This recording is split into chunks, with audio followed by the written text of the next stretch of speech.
સુરતના ડિંડોલી વિસ્તારમાં રાજમહેલ મોલ નજીક પોલીસની નેમ પ્લેટ ધરાવતી 4 વ્હીલ કારે અકસ્માત સર્જ્યો છે। આ બનાવ સ્થાનિક વિસ્તારમાં ચર્ચાનો વિષય બની રહ્યો છે।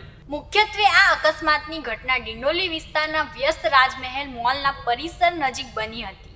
મોલ પાસે સતત વાહન વ્યવહાર અને લોકોની અવરજવર રહેતી હોવાથી અકસ્માતની ઘટનાએ ભારે અફરાતફરી મચાવી હતી।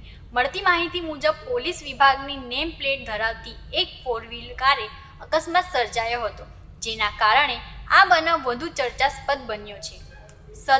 સદનસીબે આ અકસ્માતમાં કોઈ જાનહાનિ નોંધાઈ નથી, જો કે વાહનને નુકસાન પહોંચ્યું હોવાનું જાણવામાં મળ્યું છે।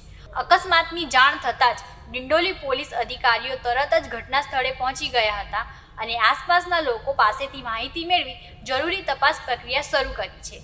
વાહનની નેમ પ્લેટ પોલીસ વિભાગ સાથે સંબંધિત હોવાના કારણે સમગ્ર ઘટનાએ વિશેષ ધ્યાન આકર્ષ્યું છે।